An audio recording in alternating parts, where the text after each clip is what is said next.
Good morning my dear friends. This is your Subbarao sir. So friends, మనం ఎకానమీలో planning system గురించి తెలుసుకుంటున్నాం. Planning సిస్టంలో మనం దాదాపుగా ఒక ప్రిలిమ్స్ మెయిన్స్ పాయింట్ ఆఫ్ వ్యూలో చూస్తున్నాం. సో మన నెక్స్ట్ క్వశ్చన్ ఏంటంటే, ప్లానింగ్ కమిషన్లో మనకి మోస్ట్ ఇంపార్టెంట్ క్వశ్చన్ ఏంటంటే, మనకి ప్రణాళికలు విఫలం అవడానికి కారణాలు ఏంటి? What are the major reasons for or causes for failure of Indian plans? మన ప్రణాళికలు విఫలం అవడానికి కారణాలేంటి, లేదా విజయవంతం కాకపోవడానికి కారణాలేంటి అని అడుగుతారు క్వశ్చన్ మనకి. భారత ప్రణాళికలు విజయవంతం కాకపోవడానికి గల కారణములు, లేదా భారత ప్రణాళికలు విఫలం అవ్వడానికి కారణాలేంటి? విఫలం అవ్వడానికి గల కారణములు ఏమిటి? ఇది క్వశ్చన్ మనకి.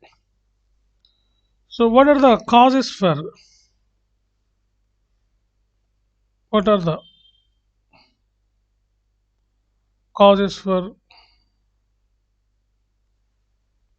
failure of Indian 5 years plans? Indian 5 years plans ఇలా అడగచ్చు మన క్వశ్చన్. దీనికంటే యాజ్ యూజువల్గా మనం ఫ్రేమ్ వర్క్ చేసుకోండి మరలా మీరు, ఎందుకంటే మనకి 10 minutes పైన వస్తుంది గ్రూప్ 1లో. సివిల్ సర్వీసెస్లో అయితే కూడా మనకు ఆల్మోస్ట్ ఒక 8 to 10 minutes మనకి టైం దొరుకుతుంది. కాబట్టి ఇంట్రడక్షన్ రాసుకోండి. ఇంట్రడక్షన్ యాజ్ యూజువల్ ప్లానింగ్స్ గురించి రాయాలి ఇక్కడ ఇంట్రడక్షన్లో. ఓవరాల్ ప్లాన్స్ గురించి మొత్తం ఒక బ్రీఫ్గా 5 లైన్లో రాసేయండి. ఇక్కడ ఎట్లా రాయాలో చెప్తాను నేను. తర్వాత ఫెయిల్యూర్స్ కారణాలు ఏంటో మళ్ళీ ఫ్రేమ్ వర్క్ వేసుకోండి. ఫెయిల్యూర్స్ కానీ కారణం ఏంటంటే, పేదరికాన్ని తగ్గించలేకపోయాం, పేదరికం పెరిగింది అంటే తగ్గించలేకపోయాం, విఫలం అవ్వడం, పేదరిక విషయంలో విఫలం అవ్వడం, నిరుద్యోగ నిర్మూలన చేయకపోవడం. అదేవిధంగా మనం కానీ చూసినట్లయితే వ్యవసాయ ఉత్పాదకత తక్కువగా ఉండటం,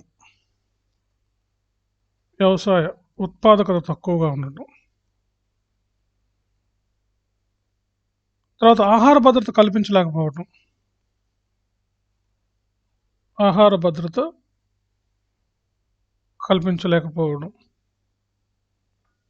తర్వాత ఆదాయ మరియు ప్రాంతీయ అసమానతలు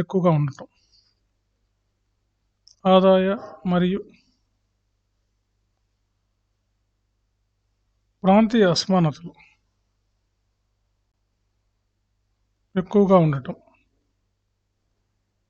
తర్వాత చూస్తే నల్లధనం వెలికి తీయడంలో విఫలం అవ్వడం, నల్లధనం పెరిగిపోవడం, బ్లాక్ మనీ పెరగడం. తర్వాత జాతీయ ఆదాయ తలసరి ఆదాయాల్లో ఒడిదుడుకులు ఉండటం,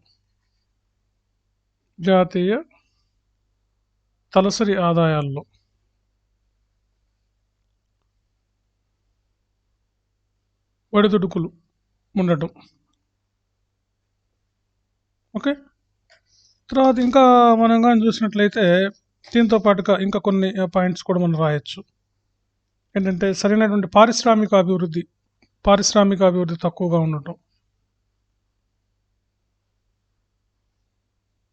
ఉండటం, అవస్థాపన సౌకర్యాలు పెద్దగా అభివృద్ధి జరగకపోవటం, అభివృద్ధి లేకపోవటం.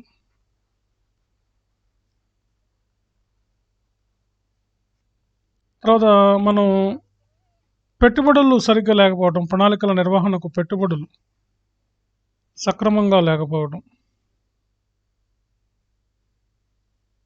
తర్వాత ప్రజలలో దీనికి అవగాహన లేకపోవడం,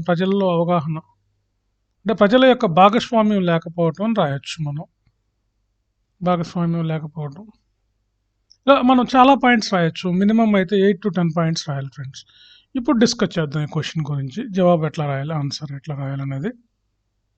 ఇదేంటంటే మనకి ప్రిలిమ్స్‌లోనూ ఇంపార్టెంట్ యాస్ వెల్ యాస్ మెయిన్స్‌లోనూ ఇంపార్టెంట్ ఇది. సో, మన ఈ క్వశ్చన్‌కి ఆన్సర్ ఏంటంటే, ఆన్సర్ అని రాసి మీరు ఇంట్రడక్షన్ రాయండి. ఇంట్రడక్షన్‌లో యాజ్ యూజువల్‌గా ఏంటంటే, మనం ఏం రాస్తామంటే, భారతదేశంలో ప్రణాళికలు ప్రవేశపెట్టి సుమారుగా మనకి దాదాపుగా 70 ఏళ్ళయింది. 70 ఏళ్లలో మనం దాదాపుగా 12 ప్రణాళికలు పూర్తి చేసాం. ఈ 70 ఏళ్లలో స్వతంత్ర భారతదేశంలో 12 ప్రణాళికలు పూర్తి చేసాం. ఈ 12 ప్రణాళికల్లో కొన్ని ప్రణాళికలు విజయవంతమయ్యాయి. ఉదాహరణకి 1, 5, 6, తర్వాత 7, 6, 7, తర్వాత ఇలాంటి 8 ప్రణాళికలు, ఇలాంటి కొన్ని మనకి బాగా విజయవంతమయ్యాయి.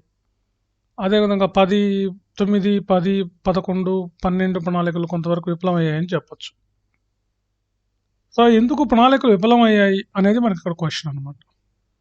కాబట్టి ప్రణాళికలు విఫలం అవ్వడానికి అనేక కారణాలు ఉన్నాయి. చాలా కారణాలు ఉన్నాయి మన దేశంలో ప్రణాళికలు విఫలం అవ్వడానికి.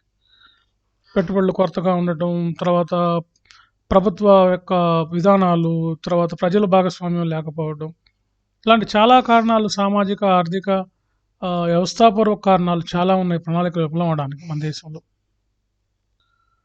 కాబట్టి ఈ ప్రణాళికలను ఈ విఫలం అవ్వడానికి కారణాల గురించి మనం తెలుసుకుందాం అని చెప్పి ఇంట్రడక్షన్‌లో ఈ మ్యాటర్ అంతా రాయండి. సో, 70 ఏళ్ళయింది ప్రవేశపెట్టి 12 ప్రణాళికలు ప్రవేశపెట్టాం. తర్వాత ఇవన్నీ విజయవంతమైనటువంటి ప్రణాళికలు, ఇవి ఇట్లా ఉన్నాయి. తర్వాత ఇది ఇంట్రడక్షన్ అనమాట. యాజ్ యూజువల్‌గా మనం అన్నిటి క్వశ్చన్‌లకి ఇంట్రడక్షన్ ఇట్లాగే రాస్తున్నాం. ఇంట్రడక్షన్ కాస్త పాజిటివ్‌గా ఉండేటట్టు చూడాలి మీరు. కొంతమంది ఇంట్రడక్షన్ లేకుండా రాసేస్తాం సార్ అంటున్నారు. కానీ పరిచయం, ఇంట్రడక్షన్ అంటే ఏంటి? ఆ క్వశ్చన్‌కి మీరు రాసే ఆన్సర్‌ని పరిచయం చేస్తున్నారు ఎగ్జామినర్‌కి. ఈ పరిచయం ఉండటం అన్నది బెస్టే కదా! పరిచయానికి మీకు 1, ఒక్కొక్కసారి 2 మార్కులు వస్తాయి మీ పరిచయం ఇంట్రడక్షన్‌కి. మీకు బాడీ మొత్తానికి గాని చూసినట్లయితే 3-4 మార్కులేస్తారు. ఈ కన్క్లూజన్‌కి 1 మార్క్ ఏస్తారు. అంటే చూడండి 2, 4, 6, 7 మార్కులు వస్తాయి మీకు. బాడీ బాగా ఉందనుకోండి ఒక్కోసారి 5 మార్కులు కూడా వస్తాయి. అంటే ఎకానమీలో ఏంటంటే ఒక క్వశ్చన్‌కి 7-8 మార్క్స్ వచ్చే అవకాశం ఉంది.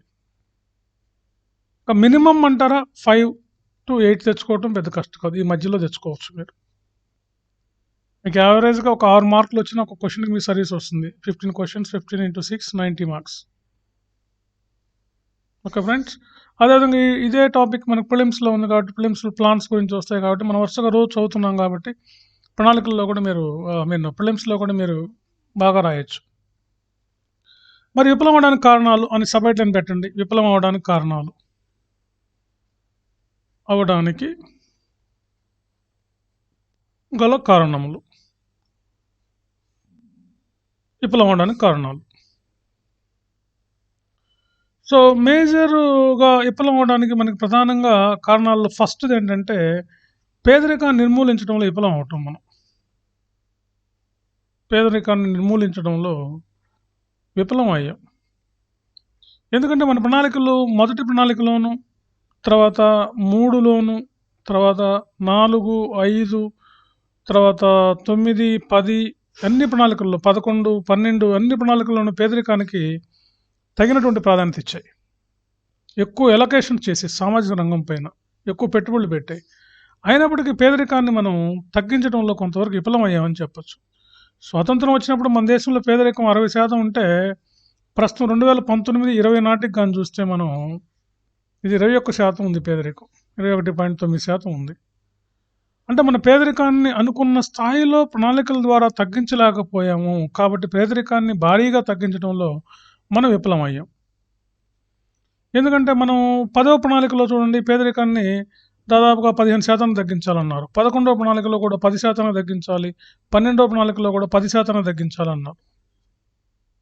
కాబట్టి ఇంకా మనం 2021లో ఉన్నాం. 2021కి వచ్చాం కాబట్టి ఇంకప్పటికీ మన దేశంలో పేదరికం 21% ఉంది. 21.9%.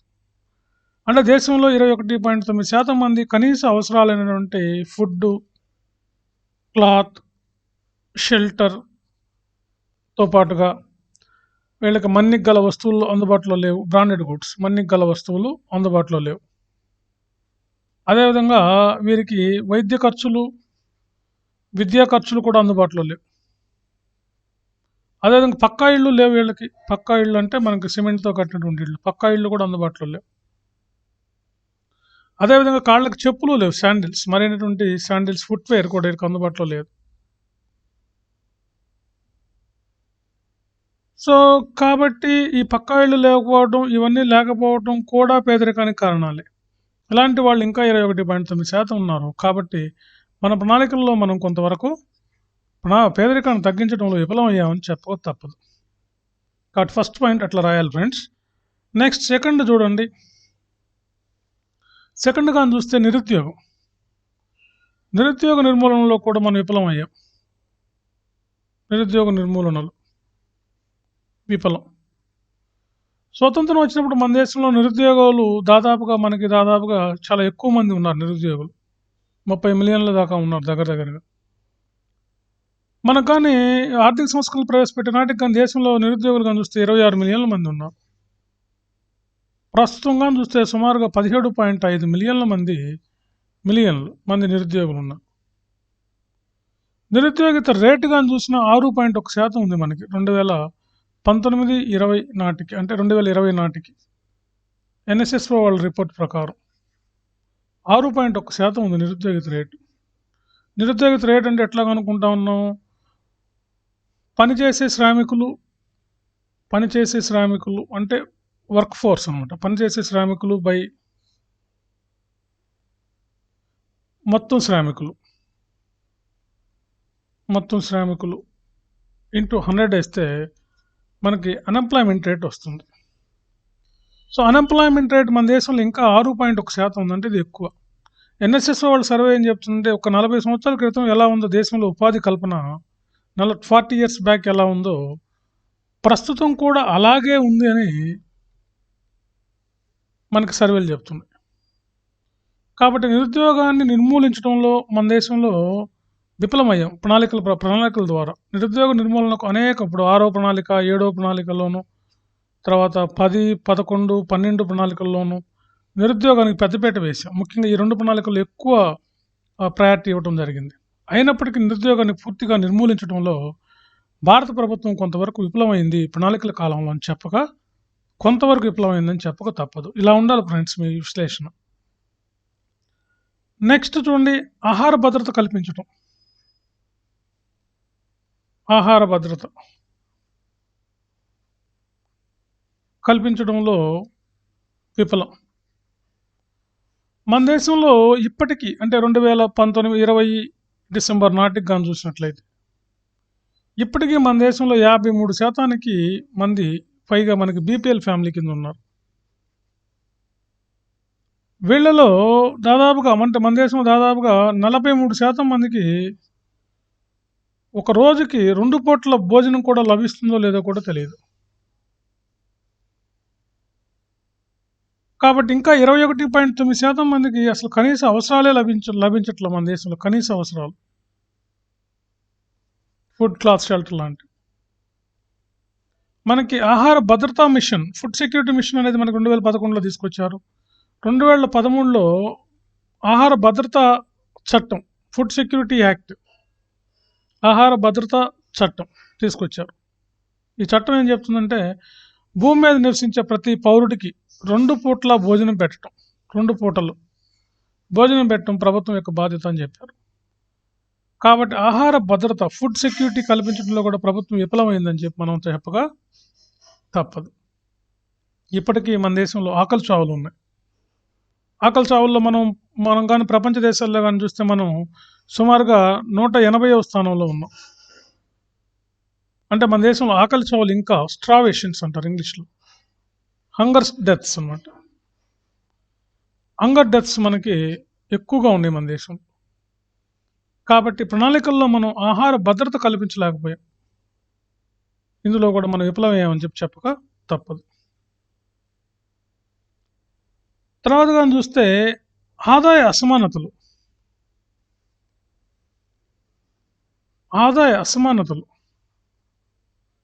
బాగా పెరిగాయి.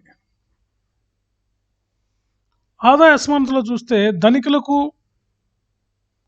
పేదవారికి మధ్య అంతరాలు బాగా పెరిగాయి. ధనికుల ఆదాయం మరింత పెరిగింది. వాళ్ళ ఆదాయం దాదాపుగా కొన్ని సర్వేల ప్రకారం 100 రెట్లు వరకు పెరిగింది వీళ్ళ ఆదాయం ప్రణాళికల కాలంలో. పేదవారి ఆదాయం ఆ స్థాయిలో పెరగలేదు. అందుకే మన దేశంలో ఎకనామిక్ సెంట్రలైజేషన్ ఉంది. 1% జనాభా 10% జనాభా 70% సంపదను, 70% జనాభా 10% సంపదను కలిగి ఉన్నారు. ఆదాయ అసమానతలు బాగా ఉన్నాయి. ప్రాంతాల మధ్య, రాష్ట్రాల మధ్య, అదేవిధంగా వివిధ వ్యక్తుల మధ్య ఎక్కువగా ఉన్నాయి. ఉదాహరణకు ప్రపంచంలో 100 మంది ధనవంతుల్లో 30 మంది భారతీయులు ఉన్నారు. Out of 100, 30 members from India. మిగతా వాళ్ళ దేశంలో దాదాపుగా ఒక 10% తప్పితే మిగిలినటువంటి 90% మంది జనాభా పేదరికంలో మగ్గుతున్నారు. సరైనటువంటి ఆదాయం దొరకట్లా.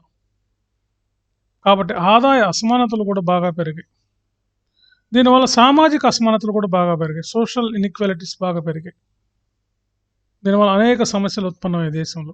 కాబట్టి ప్రణాళికల కాలంలో ఆదాయ అసమానతలు తగ్గించడంలో మన ప్రణాళికలు విఫలమయ్యాయని చెప్పొచ్చు. ఫెయిల్యూర్ అయ్యాయి. నెక్స్ట్ కానీ చూసినట్లయితే మనం బ్లాక్ మనీ ఎలికి తీయటంలో విఫలం అవ్వటం. నల్ల ద్రవ్యం వెలికి తీతలో విఫలం. నల్ల ద్రవ్యం వెలికి తీతలో విఫలం అయ్యాం. Failure in control of black money through the planning system. ఎలా మనం ఫెయిల్యూర్ అయ్యామంటే, మన దేశంలో బ్లాక్ మనీ చూస్తే మన జీడిపిలో కొన్ని సర్వేలు 50% అని, కొన్ని సర్వేలు జీడిపిలో 75% ఉన్నాయని చెప్తున్నాయి. దీన్ని పారలల్ ఎకానమీ అని కూడా అంటారు. పారలల్ ఎకానమీ, సమాంతర ఆర్థిక వ్యవస్థ, పారలల్ ఎకానమీ అని కూడా అంటారు.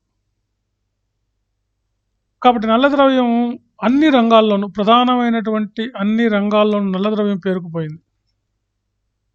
విదేశీ స్విస్ బ్యాంకుల్లోనూ,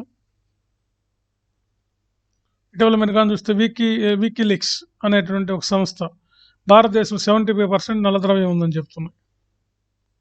అదేవిధంగా పనామా లీకేజ్ పేపర్స్ అంటారు. పనామా లీకేజ్ పేపర్స్, అందులోనూ బ్లాక్ మనీ ఉందని చెప్పారు.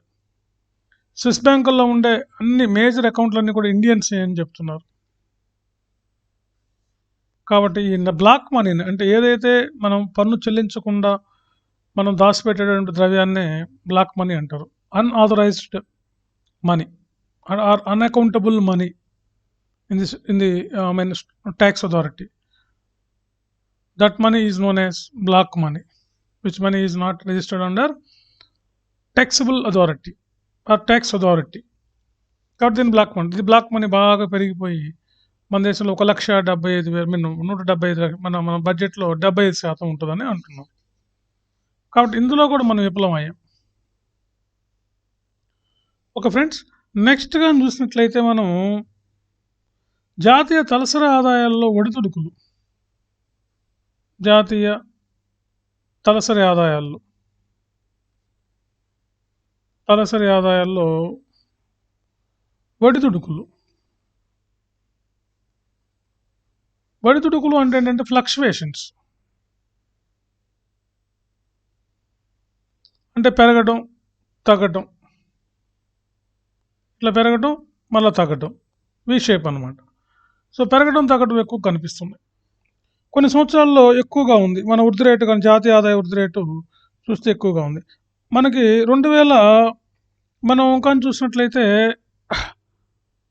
1992కి ముందు కానీ చూస్తే, అంటే ఆర్థిక సంస్కరణలకు ముందు కానీ చూస్తే యావరేజ్గా 3 to 3.5% ఉంది వృద్ధి రేటు. 92 నుంచి మనం 2015 మధ్య కానీ చూసినట్లయితే వృద్ధి రేటు 3.5 నుంచి 5.5 ఉంది. కొన్ని సంవత్సరాల్లో మనం యాన్యువల్గా చూసినట్లయితే కొన్ని సంవత్సరాల్లో 7, 8, 9, 10% ఉంది. ప్రస్తుతం 2019లో కానీ చూసినట్లయితే 19-20 కానీ చూసినట్లయితే 5.1% ఉంది. 2018, 19లో కానీ చూసినట్లయితే 6.2% ఉంది. అదే 2020, 2021లో ఇది 7 నుంచి 7.5% ఉండొచ్చు అని చెప్తున్నారు. మన కోవిడ్-19 కాలంలో కానీ చూస్తే ఏమైనా -12.8% తగ్గిందన్నారు. సో చూడండి, ఇలా ఫ్లక్చువేట్ అవుతుంది, పెరుగుతుంది తగ్గుతుంది, పెరుగుతుంది మళ్ళా తగ్గుతుంది, పెరుగుతుంది మళ్ళా తగ్గుతుంది. సో కాబట్టి జాతీయ తలసరి ఆదాయాల్లోనూ ఈ ఫ్లక్చువేషన్స్ కనిపిస్తున్నాయి. తలసరి ఆదాయంలోనూ ఉన్నాయి. అదేవిధంగా మీరు కానీ సర్వే కానీ చూసినట్లయితే ఇవన్నీ మీకు క్లియర్గా తెలుస్తాయి. సర్వేలో మీకు ఒక టేబుల్ ఇస్తారు. ఆ టేబుల్లో వివిధ సంవత్సరాలు ఎలా ఉన్నాయో ఇస్తారు మీకు. Okay, right. కాబట్టి జాతీయ తలసరి ఆదాయాల్లో ఒడిదుడుకులు ఉన్నాయి ప్రణాళికల కాలంలో. వీటిని తగ్గించడంలో కూడా మనం కొంతవరకు విఫలం అయ్యామని చెప్పొచ్చు. Okay friends, clear. తర్వాత చూసినట్లయితే మనం వ్యవసాయ ఉత్పాదకత కూడా తగ్గట్టు. వ్యవసాయ ఉత్పత్తి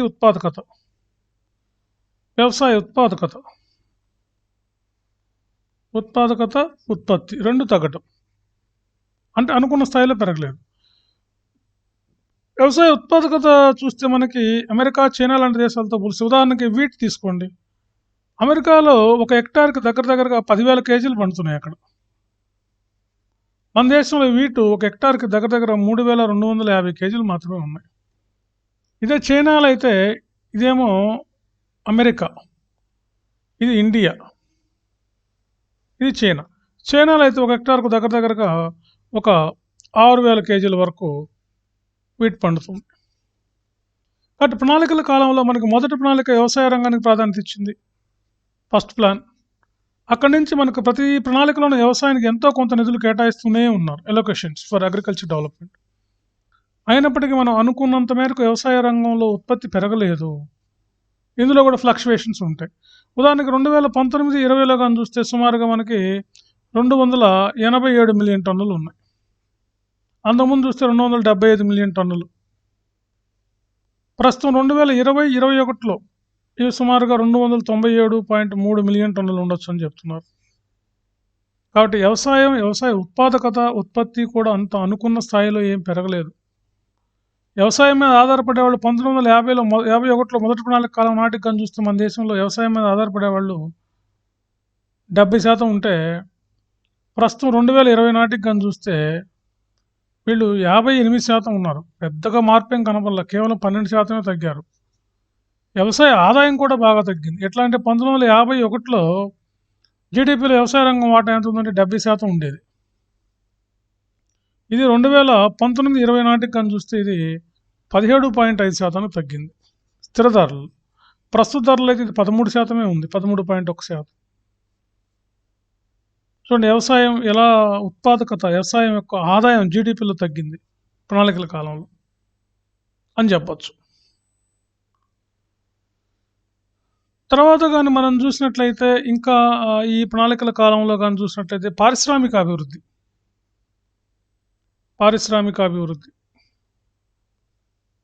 అనుకున్నంత స్థాయిలో పెరగాలంటే తక్కువ, కొంతవరకే పెరిగింది. ఎందుకంటే first plan, second plan, third plan, fourth plan, fifth plan వరకు కొన్ని పరిశ్రమలు స్థాపించారు, ముఖ్యంగా ఫోర్త్ ప్లాన్ వరకు. ఇక ఆ తర్వాత 6, 7, 8 ప్రణాళికల్లో పెద్దగా పరిశ్రమలు ఏం స్థాపించాలి. తర్వాత 10, 11, 12 ప్రణాళికల్లో కానీ చూసినట్లయితే మన వాళ్ళు సామాజిక సేవలకు ఎక్కువ ప్రాధాన్యత ఇచ్చారు. సామాజిక సేవలకు, సోషల్ సర్వీసెస్ ఎక్కువ ప్రాధాన్యత ఇవ్వడం జరిగింది. దాంతో మన దేశంలో ఈ పారిశ్రామిక అభివృద్ధి పెద్ద కుంటుపడిందని చెప్పచ్చు. 1951లో కానీ చూసినట్లయితే పారిశ్రామిక వాటా 17% ఉంది ఆఫ్ జీడిపి. ప్రస్తుతం అంటే 2019-20 సర్వే ప్రకారం, ఆర్థిక సర్వే ప్రకారం చూస్తే దీని వాటా 23% ఉంది ఆఫ్ జీడిపి. కొంచెమే పెరిగింది. భారీ పరిశ్రమలు విస్తరించాల, మెగా పరిశ్రమలను విస్తరించాల. సుమారుగా దేశవ్యాప్తంగా కానీ చూసినట్లయితే మనకి ప్రభుత్వ రంగ సంస్థలే 243 ఉన్నాయి సుమారుగా. పెద్దగా విస్తరించలేదని చెప్పచ్చు. పారిశ్రామిక అభివృద్ధి కుంటుపడింది. ఇక మనం నెక్స్ట్ చూస్తే అవస్థాపన సౌకర్యాలు కల్పించడంలో, అవస్థాపన సౌకర్యాలు కల్పించడంలో విఫలం. ఇక్కడ అవస్థాపన సౌకర్యాలు లేదా మౌలిక వసతులు లేదా స్ట్రక్చర్ అంటే ఏంటంటే రోడ్స్, ట్రాన్స్పోర్ట్, రవాణా, ఎలక్ట్రిసిటీ,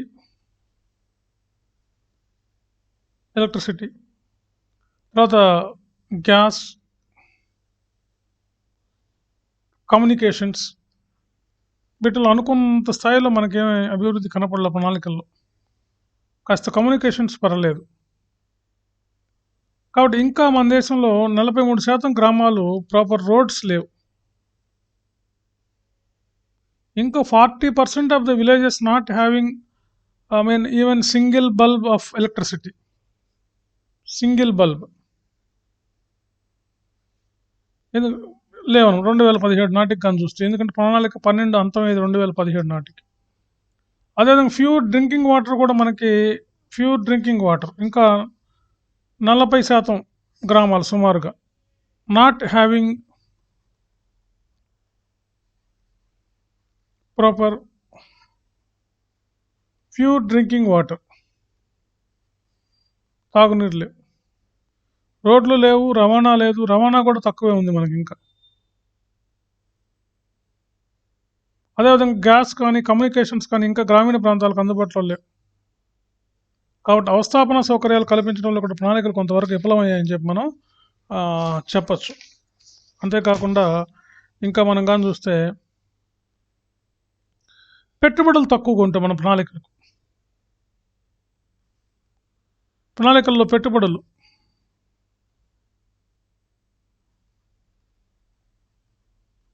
పెట్టుబడులు తక్కువగా ఉండటం. మన ప్రణాళికల్లో పెట్టుబడులు మనం ప్రధానంగా ఏంటంటే స్వదేశీయంగా, విదేశీయంగా సమకూర్చుకుంటున్నాం. స్వదేశీయంగా ఎట్లా సమకూర్చుకుంటున్నాం, అదేవిధంగా విదేశీ పరంగా ఎట్లా సమకూర్చుకుంటున్నాం మనం ప్రీవియస్ క్లాస్లో చూసాం. కాబట్టి పెట్టుబడులు కూడా ఆశించిన స్థాయిలో లేవు మన దేశంలో. పెట్టుబడుల్లో ఎప్పుడూ కొరతే మన దేశంలో. పెట్టుబడి ఉంటేనే మనం పరిశ్రమలు స్థాపించగలుగుతాం. పరిశ్రమలు స్థాపించినప్పుడు మాత్రమే మనకి ఉపాధి దొరుకుతుంది. ఉపాధి లభిస్తేనే మనం ఆర్థిక అభివృద్ధిని సాధించగలం. ఉపాధి రావటం వల్ల ఆదాయం పెరుగుతుంది, ఆదాయం పెరగటం వల్ల వృద్ధి పెరుగుతుంది, వృద్ధి పెరగటం వల్ల మనకు ఆర్థిక అభివృద్ధి సాగుతుంది. పెట్టుబడి పెట్టి ఉత్పత్తి చేస్తే ఆదాయం వస్తుంది. ఆదాయం వచ్చిందంటే మనకి ఆర్థిక అభివృద్ధిని సాధిస్తాం. కాబట్టి ఎకనామిక్ డెవలప్మెంట్ సర్కిల్లో మన బ్యాడ్ లక్ ఏంటంటే మన దేశంలో పెట్టుబడులు కొరత చాలా తక్కువ ఉన్నాయి. పెట్టుబడులు దాదాపుగా మనకి 20-30% మాత్రమే ఉన్నాయి పెట్టుబడులు. అదే డెవలప్డ్ కంట్రీస్లో అయితే 30-60% ఉంటాయి. పెట్టుబడులు మన దేశంలో చాలా తక్కువ ఉన్నాయి. ప్రణాళికలకు కూడా సరైనటువంటి పెట్టుబడులు లేవు. అందుకే మనం ఏం చేస్తున్నాం, మనం డొమెస్టిక్గా పబ్లిక్ బారోయింగ్స్ చేస్తున్నాం, అంటే ప్రజల దగ్గర నుంచి బారోయింగ్స్ చేస్తున్నాం. అదే పబ్లిక్ సెక్టర్ అండర్టేకింగ్స్ నుంచి తీసుకుంటున్నాం, డెఫిసిట్ ఫైనాన్స్ ఫాలో అవుతున్నాం, ఫారిన్ డెప్ట్ తీసుకుంటున్నాం, ఫారిన్ ఎయిడ్ తీసుకుంటున్నాం, foreign institutions, economic institutions help కూడా తీసుకుంటున్నాం. అంటే world bank, IMF, Asian development bank, ఇలాంటి వాటి నుంచి, బ్రిక్స్ బ్యాంక్, ఇలాంటి వాటి నుంచి. కాబట్టి ప్రణాళికల్లో పెట్టుబడులు తక్కువగా ఉండటం కూడా ప్రణాళికల్లో మనం అనుకున్నటువంటి అభివృద్ధిని సాధించలేకపోతున్నాం. అందుకే మనం ప్రణాళికల్లో టార్గెట్స్ని మనం పొడిగించుకుంటూ రోలింగ్ ప్లాన్ చేయాల్సి వచ్చింది, నిరంతర ప్రణాళికల్ని. కాబట్టి ప్రణాళికల్లో పెట్టుబడులు బాగా తక్కువగా ఉన్నాయని చెప్పి అందుకే మనకి ప్రణాళికల్లో అనుకున్నంత విజయాన్ని సాధించలేకపోతున్నాం. తర్వాతగా చూస్తే ప్రజల భాగస్వామ్యం లేకపోవటం.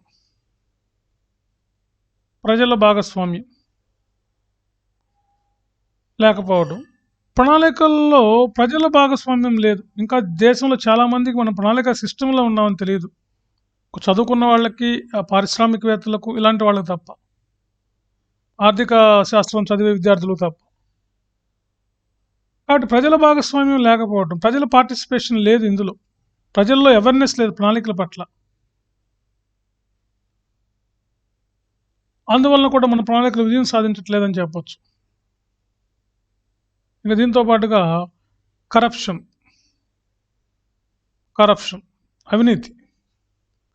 అవినీతి అన్ని రంగాల్లోనూ కనిపిస్తుంది మనకి. ఉదాహరణకి రెవెన్యూ, లేకపోతే లీగల్ డిపార్ట్మెంట్లోను, జ్యుడిషియరీ డిపార్ట్మెంట్, లీగల్, తర్వాత టెలికాం డిపార్ట్మెంట్, ఓకే, తర్వాత పోలీస్ డిపార్ట్మెంట్, అన్ని department, not only one, all డిపార్ట్మెంట్లోనూ అవినీతి ఉంది. దీంతోపాటు బ్యూరోక్రటిక్ అంటే ఉద్యోగస్వామ్య అవినీతి. వీళ్ళు ఇంప్లిమెంటేషన్ లేట్గా చేయటం, ప్రణాళికలు సక్రమంగా ఇంప్లిమెంట్ చేయకపోవడం కూడా ఒక రీజన్ అని చెప్పొచ్చు. పైనుంచి అయితే ఫండ్స్ వస్తున్నాయి, కానీ కిందకు వచ్చేసరికి ఫండ్స్ అన్ని కూడా ఎవాపరేట్ అయిపోతున్నాయి. దానికి కారణం bureaucratic and political corruption. So కాబట్టి ఇలాంటి కారణాల వలన కూడా మన ప్రణాళికలు సాధించలేకపోవడం. ఇక ఇవి కాదన్నట్టుగా మనకి మధ్యలో వచ్చేటటువంటి ఆర్థిక ఒడిదుడుకులు, ఎకనామిక్ ఫ్లక్చువేషన్స్ అంటే రిసెషన్, తర్వాత మనకు వచ్చే ఇన్ఫ్లేషన్, ద్రవ్యోల్బణం, ఇవి చాలన్నట్టుగా వరదలు, కరువు కాటకాలు, ఇంకా కానీ చూసినట్లయితే మన యుద్ధాలు. ఉదాహరణకి 1903వ ప్రణాళిక ఫెయిల్యూర్ అవడానికి కారణం చైనాతో యుద్ధం, 75లో పాకిస్తాన్తో యుద్ధం, తర్వాత 99లో వచ్చినటువంటి కార్గిల్ యుద్ధం. ఇలా అనేక యుద్ధాలు జరగడం వల్ల కూడా ఈ ఫండ్స్ అన్నిటిని కూడా మనం ప్లాన్స్ నుండి వీటిని మనం వార్స్కి షిఫ్ట్ చేయటం, దానివలన కూడా మన ప్రణాళికలు కొంతవరకు విఫలమయ్యాయని మనం చెప్పచ్చు. సో కాబట్టి ప్రణాళికలు ఎందుకు విఫలమయ్యాయంటే ఇవన్నీ రాయాలి ఫ్రెండ్స్. ఇంకా యాజ్ యూజువల్గా ముగింపు రాయండి. ముగింపు కూడా పైన అనుకున్నవన్నీ రాయండి. ప్రణాళికలు మనం ఇప్పుడు 12 ప్రవేశపెట్టాం, అయినప్పటికీ మన ప్రణాళికల్లో కొంత విఫలమయ్యాయి. ఎందుకు విఫలమయ్యాయంటే మనం ఇప్పుడు చెప్పుకున్న అంశాలన్నింటినీ కూడా ఒక 2-3 లైన్లో రాసేసి, ప్రణాళికల్ని ఇంకా విజయవంతం కావాలంటే మనం పటిష్టంగా అమలు చేయాలి, వీటికి పెట్టుబడులు పెంచాలి, అదేవిధంగా ఈ ఉద్యోగస్వామ్యం వీటిని సక్రమంగా అమలు చేయాలి అనేటువంటి విషయాలు కానీ మీరు కానీ ముగింపులో కానీ రాసినట్లయితే ఈ క్వశ్చన్కి మనకి ఫుల్ మార్క్స్ వస్తాయి. ఎందుకంటే దాదాపుగా 10 నుంచి 12 సబ్ హెడ్లైన్ పెట్టుకోవచ్చు. దాదాపుగా మీరు చక్కగా 200 వర్డ్స్ పైన రాయొచ్చు. చాలా ఈజీగా ఉంటుంది ఈ క్వశ్చన్. ఓకే, సో మీకు ఎకానమీ అంతా కూడా ఒక ఓవరాల్గా మీరు ఎకానమీ అంతా కవర్ చేస్తున్నారు దీనికి. ఎందుకంటే ప్రణాళికల కాలంలో మనం పూర్తిగా విఫలమయ్యామని ఎక్కడ రాయకూడదు. నో కంప్లీట్ ఫెయిల్యూర్ అనమాట. ఇది పార్షియల్లీ ఫెయిల్యూర్ అనమాట. కొంతవరకు మాత్రమే ఫెయిల్యూర్ అయ్యాము, అంతా రీచ్ అవ్వలేకపోయాం టార్గెట్స్ని అని చెప్పాలి. ఇప్పుడు 1వ ప్రణాళిక 4, తర్వాత 5, 6, తర్వాత 8 తప్ప, ఇలాంటి ప్రణాళికలు తప్ప మిగతా ప్రణాళికలు కూడా టార్గెట్ని కూడా రీచ్ అవ్వలేకపోయాయి. కొన్ని అయితే బాగా అట్టర్ ఫ్లాప్ అయ్యాయి, అంటే బాగా ఫెయిల్యూర్ అయ్యాయి. దాని 3వ ప్రణాళిక, ఇవన్నీ కూడా బాగా ఫెయిల్యూర్ అయ్యాయి. సో అందుకని ఫ్రెండ్స్ మనం ఈ విధంగా పాజిటివ్ యాంగిల్లో ఈ క్వశ్చన్ రాయాల్సి ఉంటుంది. కాబట్టి ఈ విధంగా రాస్తే మనకి మంచి మార్క్స్ రావడానికి అవకాశం ఉన్నటువంటి ప్రశ్నల్లో ఇదొకటి. ఇంట్లో ఫెయిల్ అయిందని చెప్పి రాయండి ముగింపుగా. దీంట్లో కూడా ప్రిలిమ్స్లో కూడా చాలా క్వశ్చన్స్ అడుగుతారు మనకు ఈ ఏరియా నుంచి. వాళ్ళు ఇచ్చి 4 స్టేట్మెంట్లు ఇచ్చి ఏ స్టేట్మెంట్ కరెక్ట్ అంటారు, ప్రణాళికలు ఫెయిల్యూర్ అవడానికి ప్రధాన కారణం ఏంటంటారు. ప్రధాన కారణం అంటే మనం ఏం చెప్తాం, సరైనటువంటి పెట్టుబడులు లేకపోవటం, ప్రణాళిక కావాల్సినటువంటి నిధులు సకాలంలో అందకపోవడం, పెట్టుబడులు లేకపోవడమే ప్రణాళికలు మనకి విఫలం అవడానికి కారణమైందండి. ఎక్కడైనా పెట్టుబడి ఉంటేనే మనం వాటిని సక్రమంగా మనం మెయింటైన్ చేయగలుగుతాం. అవే లేనప్పుడు ఏమవుతుందంటే ఖచ్చితంగా మనం విఫలం అవడానికి అవకాశం ఉంది ఫ్రెండ్స్. సో కాబట్టి ఈ విధంగా ఈ క్వశ్చన్ రాయండి. ఇది ఇలాంటి క్వశ్చన్స్ మనం ఎక్స్పెక్ట్ చేయొచ్చు గ్రూప్ 1లోను, సివిల్ సర్వీసెస్లోను, జనరల్ ఎస్ఏలోను, ప్రిలిమ్స్ పాయింట్ ఆఫ్ వ్యూలోను, తర్వాత ఇలాంటి పరీక్షల్లో బాగా ఇది ఇంపార్టెంట్ క్వశ్చన్ ఫ్రెండ్స్.